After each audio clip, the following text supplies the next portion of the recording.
There's questions coming in for you, Peter, but I'm gonna tackle those later. But shall we welcome to the stage, shall we? Shall we move along and welcome to the stage, Dr.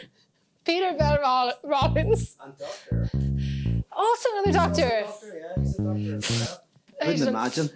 Doctor, my favourite doctor, Barry Taylor. I better be your second favourite doctor. No, I don't have any favourites. You can all fuck off. Oh, only joking. Only joking. Take it still, Mr. Barry Taylor. Round of applause. Oh my God. That was beautiful, man. Yeah. I'm in my happy place. This is just so lovely. I've also been drinking, but and Phil Harrison provided a lot of this beer, so it's not your Patreon money yet. It's his generosity. Thank you, sir. Well, I want to go back to the beginning of all of this and to the title for this year, which is Into the Chaosmos. And chaosmos is a word coined by another great Irishman, James Joyce. Another great Irishman. Yeah. I like that. I should not have made a comment. I should have just let that slide. But did you hear that? Yeah, Another great Irishman. I was talking about Duke. Oh, shit. Damn. Yeah, that's true. And Joyce had this really interesting way. It's been said that he crafted particular language for his characters. In that kind of stream of consciousness, experimental way. But also the words that he created were also intended to kind of capture the sort of pre-verbal thoughts and feelings of the reader. Yeah. And so he coins this word, one of many, chaosmos, which is this blend of chaos and the cosmos. And he gets picked up by any number of people, but particularly Deleuze, Lacan, do a lot of work with this, and that's the word that you've picked, and you're inviting us all into in this iteration of Wake. So you're inviting us into the chaosmos, but I think into a particular version of the chaosmos, which begins and ends with this concept of the death of God. Is that ultimately what? Yeah, absolutely. And by the way, we're back in, is that, for Lacan, so Joyce was a psychotic, had a psychotic structure. And for Lacan, Joyce cured himself through writing. Yeah. His cure was writing. And he basically, so if Joyce was a psychotic, which he was inundated with primal agony. Yeah. He had this experience. And he was able to create a language that was so chaosmotic. Yeah. That he cured himself. That's Lacan's kind of claim. Yeah. Anyway, I just thought throw that in. Personally, I think that's what music does anyway. I think that's why music is so popular for people, because I think it actually is. It's a kind of de-traumatizing. Yes, it's an alphabetizing. Yeah, alphabetizing. Yeah. So in your version of chaosmos, the entry point is the death of God. Yes. Right? That's where it all begins. So I guess in a really sort of blunt way, if you're not, how do you get there? How do you get to that point where you see, because, we live in an era where God as a concept is up in the air for lots of people in lots of different ways. Yeah. But people are still sort of trying to find some version of God. Yes. You're saying something entirely different, or we're saying something entirely different, which is that you kind of have to get over that. Yes. And yes. Well, go ahead. No, but so where does that begin? Yeah. Like, what's the catalyst, if you like? And so here's the thing. And I've kind of and you know this, and other people who've been listening to me last year, I'm increasingly immersed in Hegel. I've come back to Hegel for the first time or whatever. Sure. And for Hegel, the death of God has already happened. And for Nietzsche as well. Sure. I want to come back to that. But so for Hegel, not for individuals as such, but in history, in our science, in our humanities, the event has happened. Yeah. And I want to touch on that, because in a sense, if you imagine if there's a fundamentalist, you think you're certain. Yeah. Because you're young and everybody around you agrees with you, and so you think you're right. Yeah. And then one day, as a teenager, you encounter someone smarter than you who disagrees with you and has all of these better arguments than you. You have two options. that event has happened. You are now decentered, destabilized. Yeah. You can either go into it and go, oh yeah, that's interesting, I've got to rethink things. Yeah. Or you can close your ears and go and start reading Josh McDowell and throw yourself into certainty and whatever. But the certainty that comes after that event is different from the certainty that came before it. Sure. And one of the textures is the certainty that comes after it is you get really angry when people disagree with you. Yeah. You don't like to be around difference. You're obsessed with reading people who agree with you. Yeah. You create new purity cultures. I want to get into that. Actually, we live in new purity cultures of like only wanting to be around people who think like us and act like us and look like us. And if Hegel is right, the point of the 20th century and the reason why we have totalitarian leaders like Stalin or whatever is precisely because that's a reaction formation. Historically, we're now in the era of a non-divided other. We know it. We don't know it consciously. This is why Lacan says God is unconscious. We don't know it consciously, but unconsciously we know there is no undivided other. Sure. Like that is in everything, in the art, in the history, in the literature, in the science. Yeah. But we deny the reality. Yeah. By the way, Nietzsche, as you know, says, after the Buddha died, it is said that the shadow of the Buddha remained on a cave wall for thousands of years. Yeah. We must not only get rid of God, but must also get rid of the shadow of God. Yeah. And the shadow of God is the unconscious God, commodity fetishism, Sure. et cetera, et cetera. So, also all of this is that the event has happened. We are in denial of it. So we see totalitarianism. And the issue with totalitarianism is it's never totalitarian enough. There always has to be someone who's excluded from the total. Sure. So there's the scapegoat, the figure of the Jew within fascism.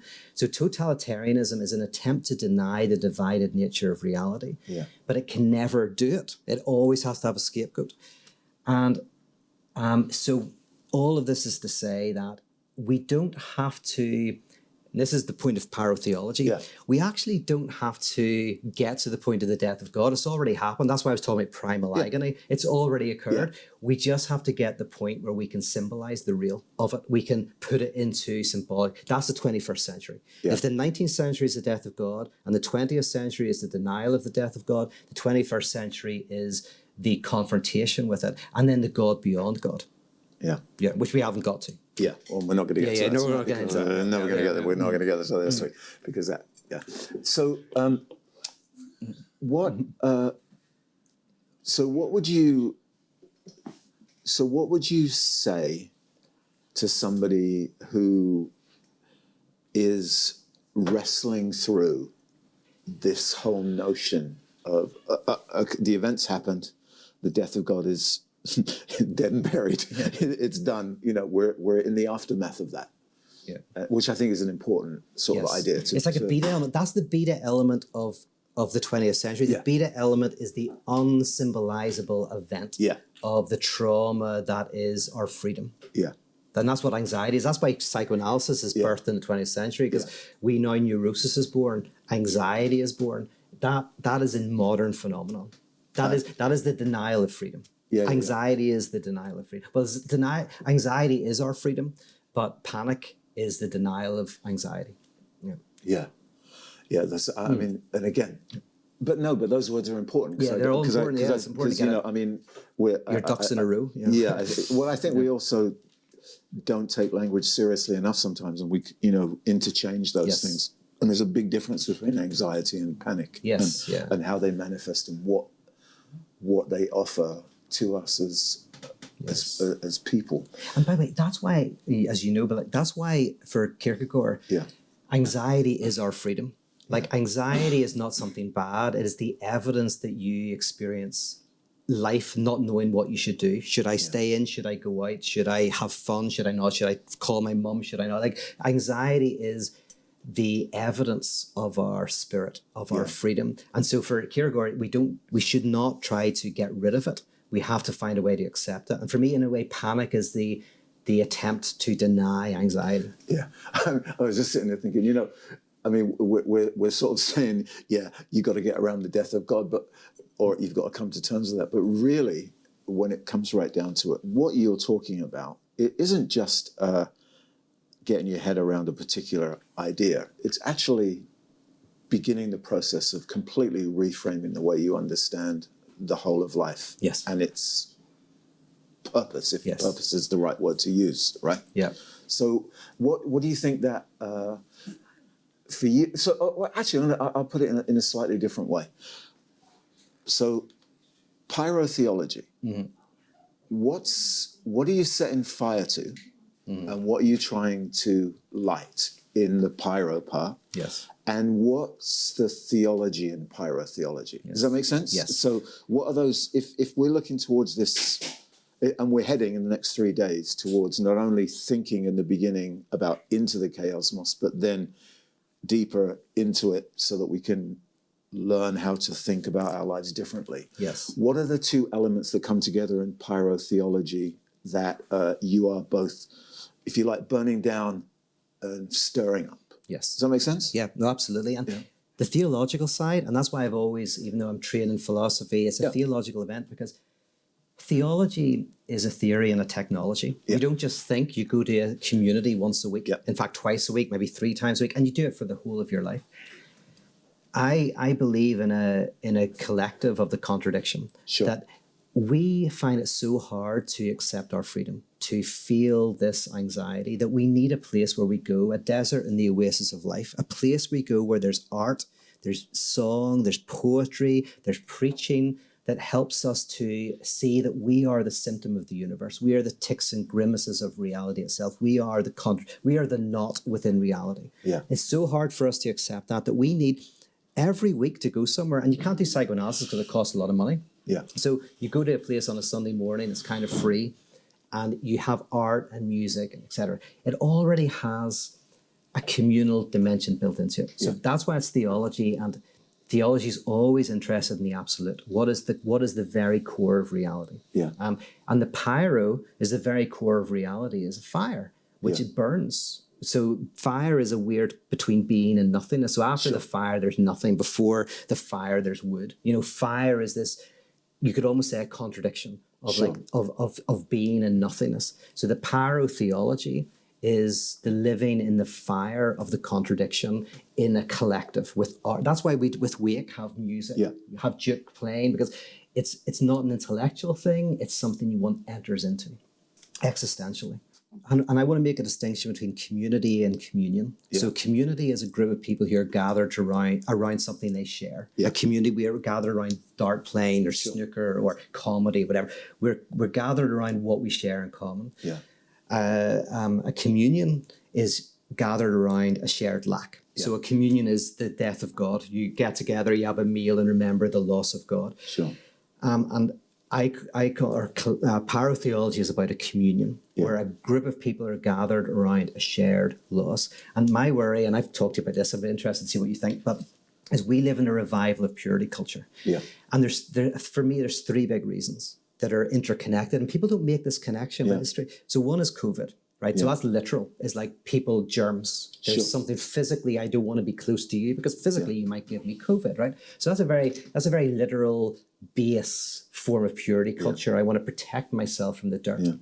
Connected to that is technology, where these tech companies are offering algorithms that will allow me to only hang about with people who like me, the pure, the right, the correct. And I only encounter the other as a monster, as an absolute horrible other. And then thirdly, the purity culture of politics at the moment, where then politically we are in these silos. Those are all interconnected for me. And the whole thing of chaosmos, and why I wanted to do chaosmos, is if we do not learn to see the chaos in cosmos, the dark within light, the dirt within the clean, the impure within the pure, we will move from conflict to war. War is the inability to have conflict. War is where I can't be in conflict, so I want to kill you.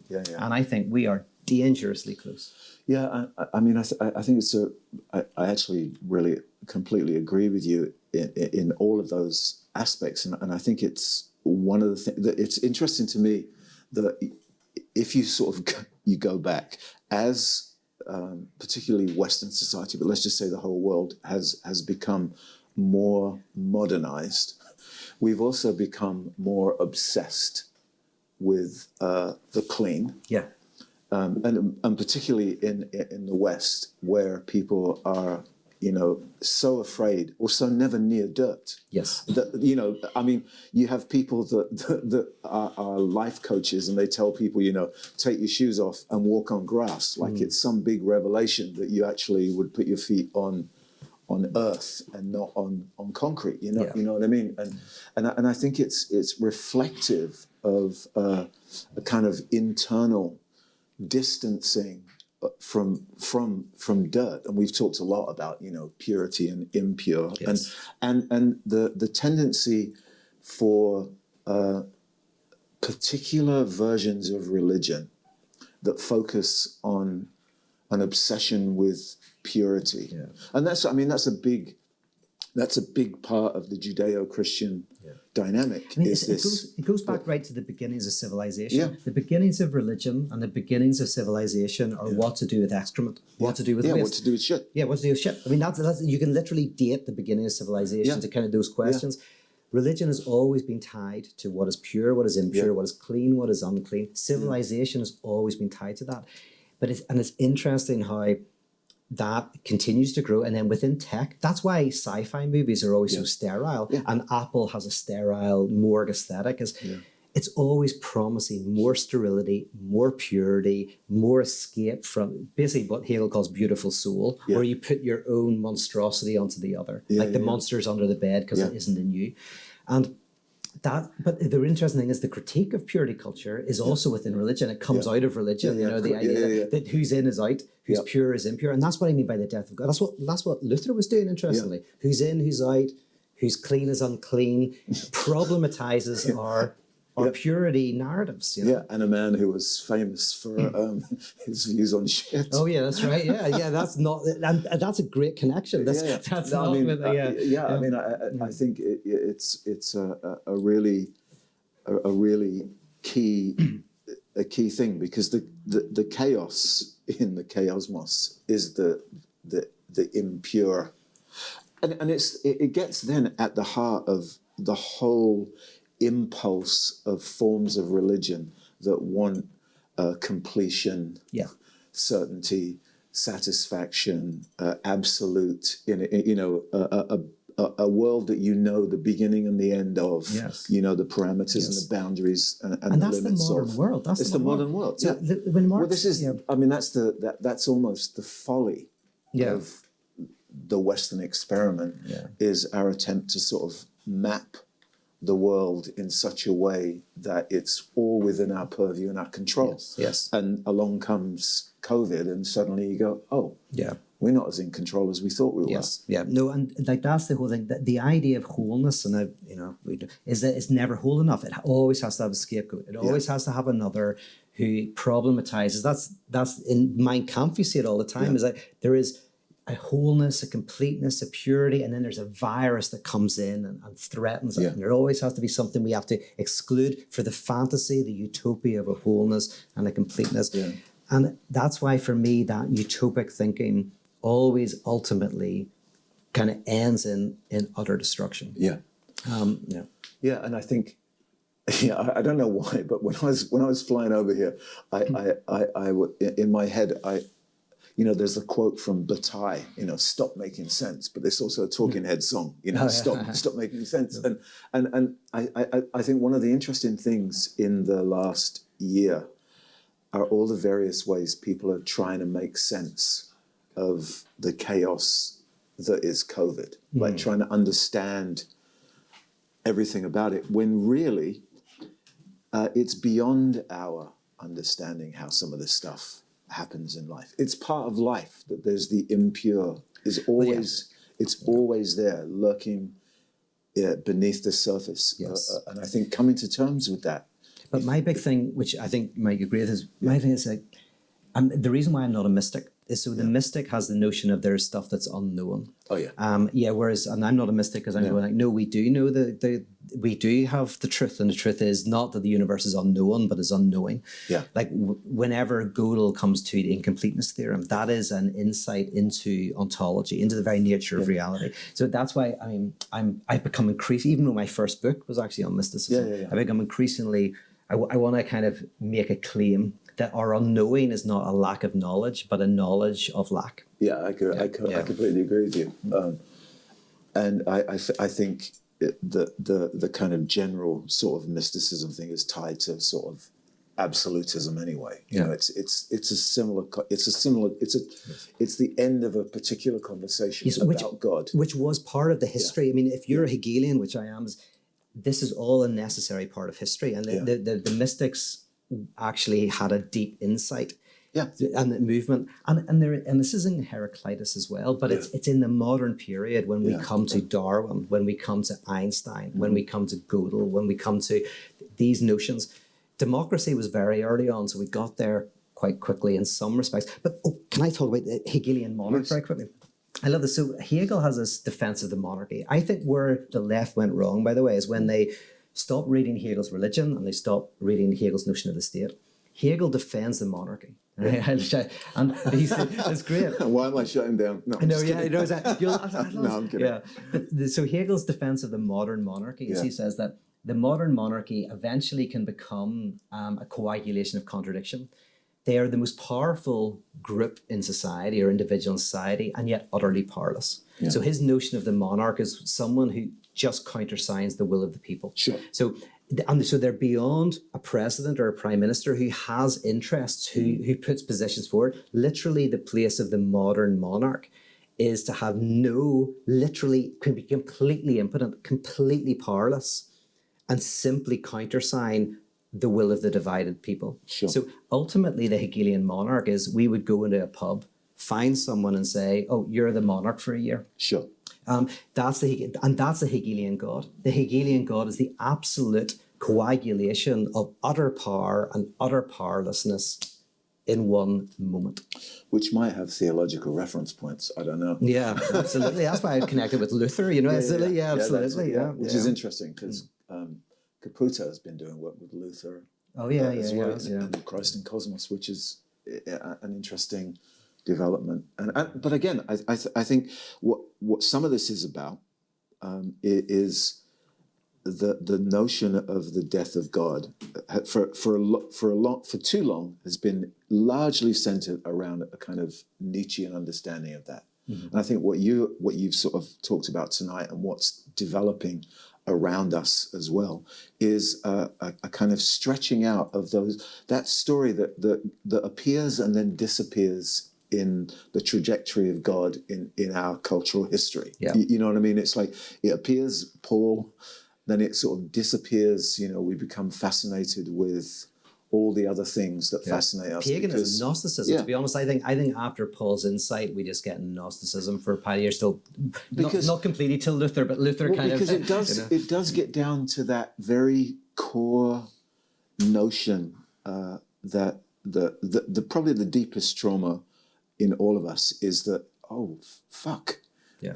We are alone in the universe. Yeah. In except we have each other. Yes. But you know what I mean? Alone. So we're alone and all alone. So they're not alone because we're all alone. Yeah. And I think that's why it becomes a very difficult. It gets lost in the business. The business of religion can't handle. Obviously, I don't think can handle the death of God. You have to separate the business of religion, the structuring of religion in a particular way, from the death of God. Because if you don't, it gets lost for a century, a few centuries, but it comes back. But it's... And my thing is, like, I don't have no problems with religion. My issue is secularism, because my issue is the commodity. Is the new God. Too. And Adam Smith, when he talks about the invisible hand of the market, he says very clearly the invisible hand of the market is our stupid belief that commodities will make us whole and complete. Right? He basically says the whole system works on this utter ridiculous idea that and that's the invisible hand of the market. It's basically a theological concept. Is we're fueled by this constant striving for commodity satisfaction, for an undivided commodity that will fill the divide. Like me collecting magazines and wanting every magazine, because if I can get that final magazine, it's not the gap in the magazines I care about, it's the gap within me, you know? So, and that's the Nietzschean thing, I think, is that we're still obsessed, and that is the denial of the death of God right there. Yeah. You know? All right, so we begin tonight. We're entering into the chaosmos, and we begin with the death of God? Where are we going from here? So it's now, how do we confront that? How do we put the real of the death of God into the symbolic? How do we confront the divided nature of reality? How do we bear the weight of our emancipation and of our freedom instead of fleeing from it and trying to find some sort of psychedelic commodity sexual satisfaction that's going to fix everything? And I like all of those things. I can't wait till I have sex. So I'm sure it's very good, Yeah. But it's like there's a certain. You've waited this long. I know. So there's a certain dividedness that we have to. But it's not even. And you know this, but for everybody. Yeah. The whole point. The argument of someone like Todd McGowan of capitalism is it works precisely because it doesn't. It works because actually we all get our enjoyment from not getting. We don't realize it, but that's where we get it. We get it from things not working and from struggling, but we don't enjoy our enjoyment. We fantasize that our enjoyment is in the sacrifice of sacrifice, or when I retire and get to the beach and whatever. Yeah. We don't realize that enjoyment is precisely woven into sacrifice and gift, that what makes life enjoyable is our sacrifice. And the problem of our society is simply a lot of people sacrifice for the very few. Yeah. What we don't want is to get rid of sacrifice. What we want is to sacrifice. I love in Ireland, everyone buys a round. That's a gift. Yeah. You buy a round, but it's an economy of gifts. Someone else will buy a round. Sure. And through that sacrifice that moves through society, there is meaning, their friendships are maintained, all of that. And so the whole point is it's already not getting and not achieving is where all the enjoyment is. We just have to somehow directly embrace that fact. Yeah. And that's question. Oh, great. How do you do that? How do I do it, or how does one do it? How does one do that? How do you make a political project out of sacrifice? Mhm. Like that's an anti-political project, is it not? Is that not the difficulty? Like, it's all right for me or for you, but how do you get everyone together in a political cause to do that? Yes. That's the last time he's going to ask you. Yes, Phil. that's right. Yeah, I take that back, everybody. Phil's not there to talk. Because I agree with what you're saying, Yeah. and I don't understand how it works in a political way, because know. it essentially puts us back into our space and you work out our relationship to the cosmos or whatever. But how you make a political project of all these people who are committed to their enjoyment of not getting, Yes. that's a really difficult political project. It's very difficult, but you should maybe restate the question. restate the question, sorry. Okay, it says, Pete, why are you so great and have so many amazing insights? I'm truly baffled by your brilliance. Can you speak some more? So anyway, no, Phil and I are very much, I think, all like on the same page. And Phil's just going like, what does this look like politically? How does one? I think if I'm putting words in your mouth, but how do you create a movement that kind of enacts this? What does this look like? Can I say a couple of things on that? Right. So one is, Hegel is very good on this and saying like philosophy never gives you an answer. All philosophy does is raise up the contradictions that exist in the present. But the idea is if you raise up the contradictions that exist in the present, eventually it becomes so unstable and intense that it blows up into something new. Just like if you get a couple who are having trouble, they're having affairs, doing all of this, they don't talk about it, and it all manifests in their kid being anorexic or in too much work or all of these things. Then they go to a therapist. Then they have to bring all of the antagonism up to the surface. And the analyst doesn't say what their relationship's going to look like.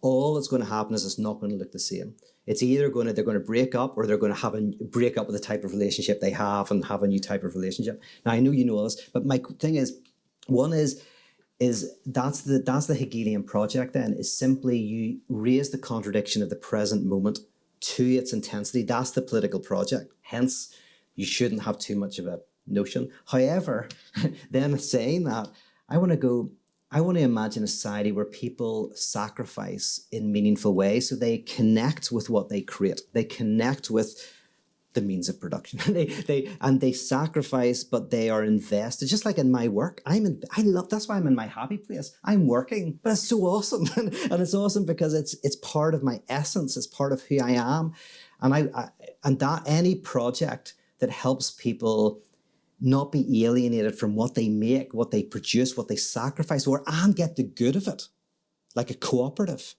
What do you think of that? Yeah, I like that. Well, I think also you have to. I mean, it's probably a naive thing to say, but you have to start somewhere, and the tendency sometimes is to try and work out the bigger question. But I think sometimes you just have to feel very strongly that this is the way life needs to be for you and those around you, and work there. And what comes from that is it's unpredictable, but that's the chaosmos. Yes. But if you don't enact another way of living, you know, Yes, and on that, movements won't come anyway. And so on that, I think there's that weird fine line is like you kind of have to preempt that question and just go, but this is the way, no matter what comes from it, this is the way we have to live. I don't think Phil's going to like this, but I think I can make this into something he likes. Oh, do you want to hear what I think? I don't like. No. I knew you didn't. Yeah, I'm going to make it. I could see it on your face, but I wasn't going to stop. Yeah, but I want to see if I can connect these two things, right?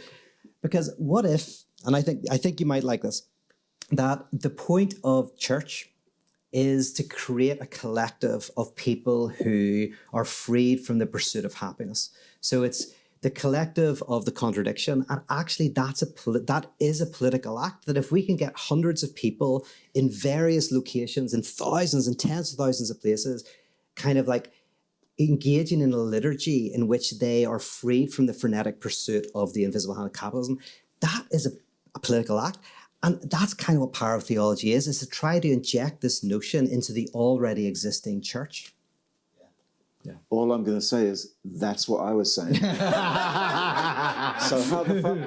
What? I didn't mention Hegel, so my idea just gets trashed. What's the problem? The danger is that this becomes a very theoretical exercise, and politics involves, for me especially as a leftist, the working class. So it's easy for us who can put on events or whatever, but somebody who's a cleaner or somebody who's a bricklayer or whatever doesn't get to do this with their work. So the question is how this relates to them and how they relate that then to a political drive or political system or political community. 100%. 100%. And Phil was just saying about the work, basically, what does this look like for cleaners, for people who are bricklayers, for people who are working in McDonald's? What does it look like for them? Sorry, go ahead. I don't know if can he be heard? Yes. You can't hear him, okay. Yeah, no, that's what I think I what was. you're saying is really interesting because it's saying that for those people as much as for anybody else, as for somebody who's running a festival, for example, that the commitment to enjoyment or the commitment to being able to abandon one's commitment to happiness in that kind of way is crucial for everyone, like as an independent subject. So I think that's really bold.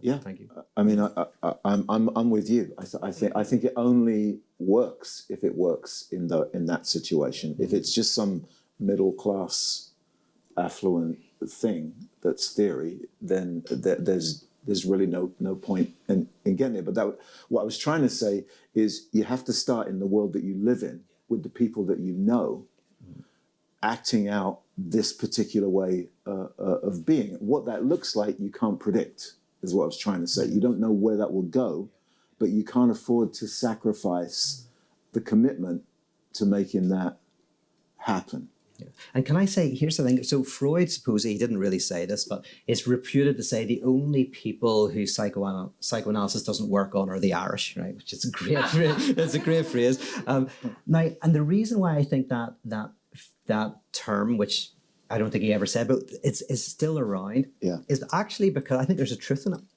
And I think there's a truth in it in that when you look at the art that comes out of Ireland, there is an enjoyment of suffering. There is enjoyment of the dark. There is a chaosmos.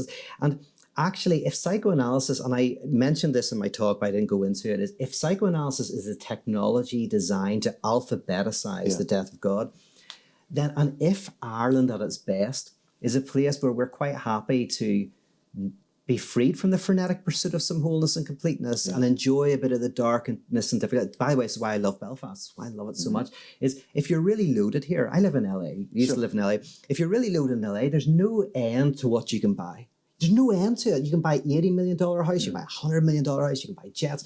If you're loaded in Belfast, I know somebody's really loaded in Belfast, says, this place is shit, there's nothing to spend your money on. He bought the nicest house he could possibly buy, built it from scratch. I think it cost him 200,000 or something. like, how do you spend money here?